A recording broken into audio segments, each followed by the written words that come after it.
मेरा नाम डॉक्टर अभिषेक कुमार सिंह है। मैं हीरालाल रामनिवास इंटर कॉलेज में फ़िज़िक्स लेक्चरर हूँ और मैं अपने बच्चों की सुविधा के लिए एक्सपेरिमेंट का एक वीडियो रिकॉर्ड करने जा रहा हूँ।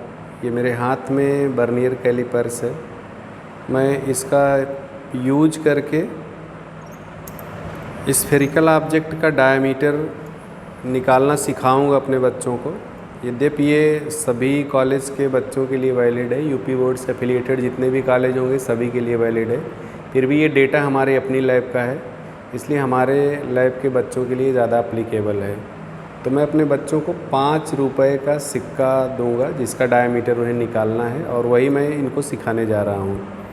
तो मैं इस एक्सपेरिमेंट को 2 पार्ट में डिवाइड कर देता हूँ। एक पार्ट तो इसका एक्सपेरिमेंटल पोर्शन है और दूसरा इनका थ्योरेटिकल पोर्शन है। एक्सपेरिमेंटल में मैं इन्हें सिखाऊंगा कि कैसे डायमीटर निकाला जाता है, क्या क्या करना रहता है, और थ्योरेटिकल में इन्हें कॉपी में कैसे लिखना है उसको सिखाएंगे।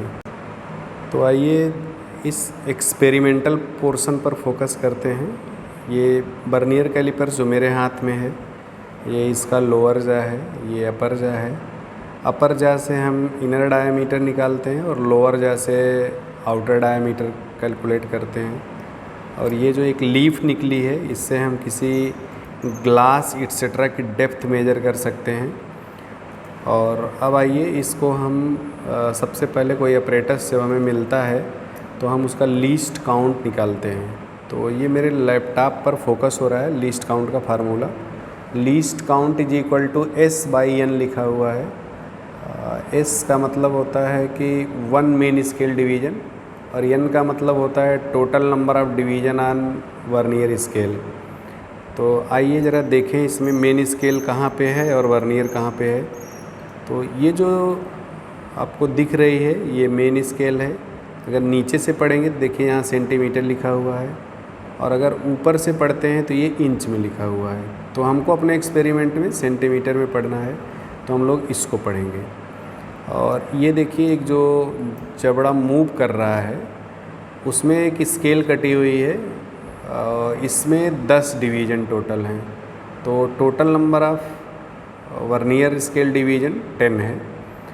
तो 1 मेन स्केल डिवीज़न की वैल्यू कैसे निकालेंगे, देखिए यहाँ 0 और यहाँ पे 1 है। 0 से 1 के बीच में 10 डिवीज़न है, तो 10 डिवीज़न की वैल्यू 1 सेंटीमीटर है। तो 1 डिवीज़न की वैल्यू 1/10 करेंगे। 1/10 का मतलब 0.1 है। आप यहाँ देखिए यहाँ 0.1 लिखा हुआ है, और नीचे n का मतलब total number of division on vernier scale है। तो 0.1/10 कर देंगे तो 0.01 सेंटीमीटर इसका लीस्ट काउंट हो जाएगा। ये पहला स्टेप है जो अभी कंप्लीट हो रहा है। तो आइए पार्ट टू में हम क्या करते हैं कि देखेंगे कि इसमें कोई ज़ीरो एरर है या नहीं है। तो इसके लिए हमने दोनों जो वर्नियर स्केल है और मेन स्केल है इसको सटाते हैं ले आके, और मूवेबल जा जो है वो फिक्स जा दोनों को सटा देते हैं। फिर देखते हैं यहाँ वर्नियर का 0 और मेन स्केल का 0 कोइंसाइड कर रहा है या नहीं कर रहा है। यदि कोइंसाइड कर रहा है तो कोई ज़ीरो एरर नहीं है। इसको जूम करने पर आप देख सकते हैं कि यहाँ पे वर्नियर स्केल का 0 और मेन स्केल का 0 कोइंसाइड कर रहा है, इसलिए इसमें कोई ज़ीरो एरर नहीं है। इसलिए लैपटॉप में आप देखिए यहाँ पे लिखा हुआ है there is no zero error. तो ये हमारा दूसरा स्टेप यहाँ पे समाप्त होता है। अब तीसरा स्टेप हमारा है, हम table for diameter of coin of ₹5। ये हम एक टेबल बनाए हुए हैं। ये मेरे हाथ में 5 रुपए का सिक्का है। मैंने कई सिक्कों से मेजर किया है तो कुछ सिक्कों के डायमीटर थोड़ा बहुत डिफरेंट आए हैं, इसलिए कोई इसको एग्जैक्ट कॉपी नहीं करेगा। ये सीखने के लिए बनाया गया है वीडियो। ये जो मेरे हाथ में सिक्का है मुझे उसका डायमीटर केवल इसमें बताना है। कोई दूसरा सिक्का लेंगे तो उसका डायमीटर डिफरेंट आ सकता है।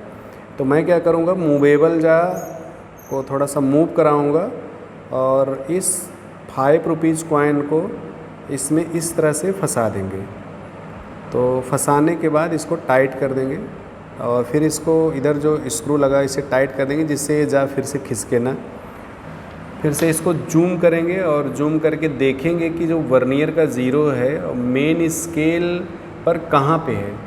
तो जब हम इसको जूम करेंगे तो देखेंगे कि जो वर्नियर का 0 है मेन स्केल के 2.3 वाला जो कॉलम है, 2 के बाद जो तीसरा कॉलम है उसे थोड़ा सा पहले दिख रहा है। ये इस तरह से आप इसको फोकस करेंगे तो ये 2.3 से थोड़ा सा पहले है। जो वर्नियर का 0 है वो मेन स्केल की जो लाइन है 2.3 उससे थोड़ा पहले है। तो अगर थोड़ा पहले है तो हम 2.3 नहीं लिखेंगे, हम उसको 2.2 लिखेंगे। तो देखिए यहाँ मेन स्केल पर हमने लैपटॉप में 2.2 लिखा है। फिर हमको ये देखना रहता है कि वर्नियर के कौन सा डिवीज़न मेन स्केल के किसी डिवीज़न को कोइंसाइड कर रहा है। अब यहाँ पे वर्नियर का 9th डिवीज़न मेन स्केल के किसी डिवीज़न को कोइंसाइड किया है, जैसा मुझे दिख रहा है। आपको एकदम वर्टिकल देखना है, अदरवाइज़ रीडिंग पढ़ने में गलती भी हो सकती है। तो यहाँ पर देखिए इसको लिखा कैसे जाएगा। हमने वर्नियर स्केल रीडिंग में नंबर ऑफ़ डिवीजन्स की जगह पे 9 लिखा है और फिर इसकी वैल्यू हम लोग निकालते हैं। इसको हम लीस्ट काउंट से मल्टीप्लाई कर देते हैं। तो लीस्ट काउंट 0.01 है, जब मल्टीप्लाई करें तो ये 0.09 हो गया। अब हमको मेन स्केल रीडिंग 2.2 और वर्नियर स्केल रीडिंग जो 0.09 आई है, इस दोनों को ऐड करेंगे तो यहाँ पर हमें डायमीटर 2.29 आ जाएगा। ये हमारी एक रीडिंग हो गई। इस तरह से हम इसको 3 बार रिपीट करेंगे। अब दोबारा हम क्या करेंगे, इसको हल्का सा यहाँ खोलेंगे, ढीला हो जाएगा, इसको एक बार सटा देंगे। फिर से हम इसे जो मूवेबल जो है उसे ओपन करेंगे और इसको फंसाएंगे और फिर से हम इसको देखेंगे कि क्या वैल्यूज आ रही है। ऐसे हम 3 बार करेंगे। तो हमने तीनों बार जब किया तो हमको तीनों बार में 9th डिवीज़न ही कोइंसाइड करता हुआ दिखा वर्नियर का, और मेन स्केल की रीडिंग मुझे 2.3 से थोड़ा पहले दिखी, इसलिए मैंने दोनों केसेज में, अगले दोनों केसेज में मेन स्केल रीडिंग को 2.2 लिखा है। वर्नियर स्केल का क्योंकि मुझे बार बार 9th डिवीज़न ही कोइंसाइड करता दिख रहा है, इसलिए मैंने वर्नियर स्केल डिवीज़न में 9 लिखा है। तो हमको तीनों रीडिंग में 2.29 आता है। तो ये आपको रफ़ कॉपी में करना है। इसके बाद आपको कैलकुलेशंस करने हैं।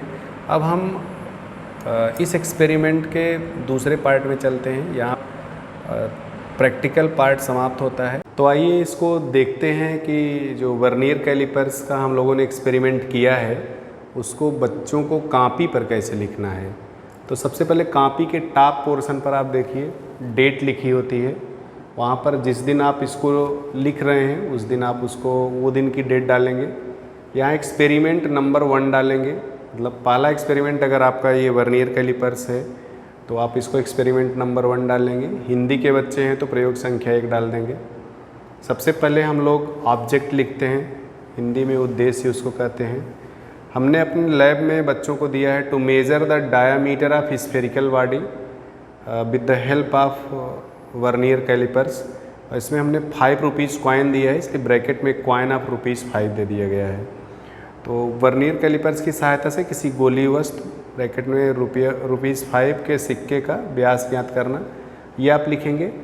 इसके बाद जो दूसरा है उसमें हम लोग अपरेटस यूज्ड लिखते हैं या आवश्यक उपकरण लिखते हैं। तो हमारे पास वर्नियर कैलिपर्स है और एक 5 रुपये का सिक्का है।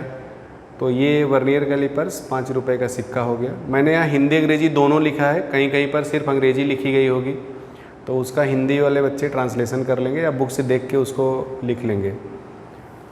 अब तीसरी हेडिंग हम लोग डालते हैं फार्मूला यूज्ड। कौन कौन से फार्मूले हमें प्रयुक्त करना है। जैसे डायामीटर m + n × LC लिखा गया है।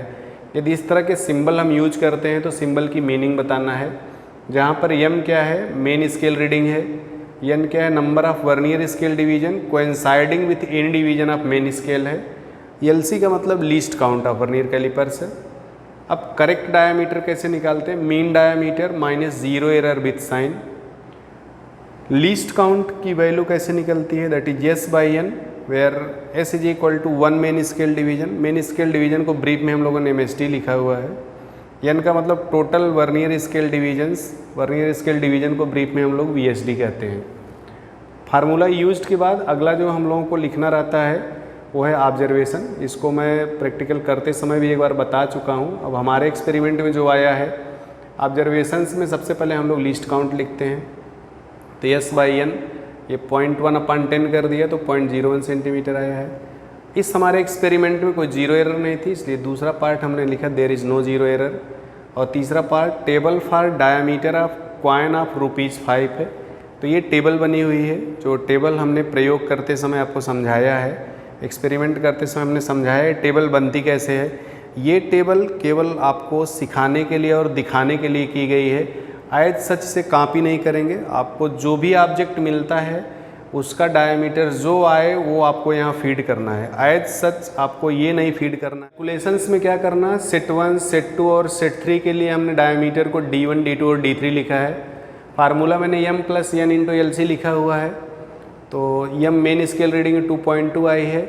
n × LC का मतलब है कि number of division of vernier scale coinciding with any division of main scale into least count.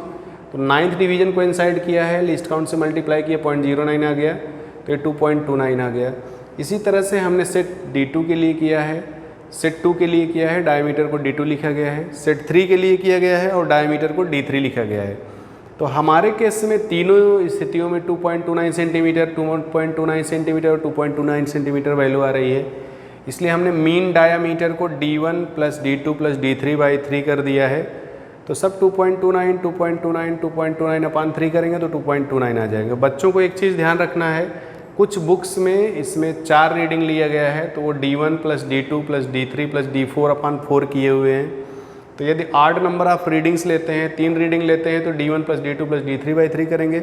अगर आप 5 रीडिंग लेते हैं तो D1 + D2 + D3 + D4 + D5/5 करेंगे। इस चीज़ का ध्यान रहे, एकदम से कॉपी नहीं करना है। फिर करेक्ट डायामीटर का फार्मूला होता है mean diameter minus zero error with sign है। क्योंकि हमारे इस एक्सपेरिमेंट में कोई जीरो एरर नहीं आई है, इसलिए मैंने 2.29 माइनस जीरो कर दिया है, तो ये वैल्यू 2.29 सेंटीमीटर। रिजल्ट देखिए, रिजल्ट हिंदी वाले परिणाम लिखेंगे। The diameter of given coin of ₹5 is 2.29 centimetre. Hindi वाले लिखेंगे दिए हुए 5 रुपए के सिक्के का व्यास यहाँ गलती हो गई है, 2.29 होनी चाहिए, ये आपका 9, क्योंकि ऊपर 2.29 ये सही है। इसको मैं क्रॉस कर देता हूँ, ये 2.29 सेंटीमीटर है। तो ये परिणाम हो गया। प्रिकॉशंस में देखिए क्या लिखना है, उसको एक बार ध्यान से देख लेंगे, हिंदी वाले और अंग्रेजी वाले दोनों बच्चे। जो don't press the coin hard in between the jaws, it should be gripped gently.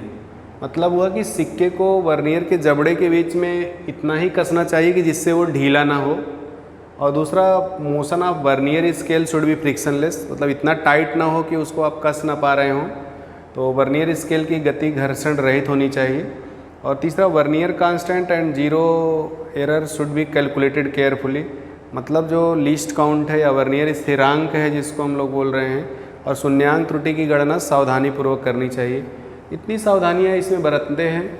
और इसके बाद अभी ये एक्सपेरिमेंट समाप्त नहीं हो रहा है, इसको आगे आपको करने के लिए अभी थोड़ी सी चीज़ें बची हुई हैं। फिगर्स हम कहाँ बनाते हैं, हमेशा जो आपकी कॉपी होती है बाईं साइड वो रूल्स नहीं बने होते हैं, बाईं साइड सादी होती है। तो आप ये फिगर आप बाईं साइड बनाएंगे। आप बड़ा वाला वो जो फिगर वर्नियर कैलिपर्स का है 3D फिगर, उसको बनाने की ज़रूरत नहीं है। आपको केवल ये दिखाना है कि जीरो एरर्स क्या होती हैं, और उसमें जीरो एरर जब होगी तो कौन सा वर्नियर का जीरो मेन स्केल के जीरो के किस तरफ होगा। जैसे इस फिगर में 2 चीज़ें दिखाई गई हैं, इसमें पॉजिटिव जीरो एरर या धनात्मक शून्यांक त्रुटि दिखाई गई है। इसमें जो वर्नियर का जीरो है वो मेन स्केल के जीरो के दाईं साइड है। ये देखिए, वर्नियर का जीरो मेन स्केल के जीरो के दाईं साइड में है। अगर ऐसा होता है तो इसका मतलब पॉजिटिव जीरो एरर है। अगर वर्नियर का जीरो मेन स्केल के जीरो के लेफ्ट साइड में है तो इसका मतलब निगेटिव जीरो एरर होती है। पर हमारे केस में वर्नियर का जीरो और मेन स्केल का जीरो दोनों कोइंसाइड किए हुए हैं, इस वजह से हमारे केस में कोई जीरो एरर नहीं है। पर किसी अन्य एक्सपेरिमेंट में, अन्य वर्नियर कैलिपर्स के एक्सपेरिमेंट में ये जीरो एरर हो सकती है, इसलिए इसका विशेष ध्यान रखेंगे। तो जो भी छात्र इस वीडियो को देख रहे हैं, एज सच कोई रीडिंग कॉपी नहीं करना है। ये एक मेथड है, समझाया गया है कि कैसे लिखना है और कैसे आपको प्रेजेंट करना है, कैसे एक्सपेरिमेंट को करना है, लेकिन एज सच कॉपी ना करेंगे। ये विशेष हिदायत है आप लोगों के लिए। धन्यवाद।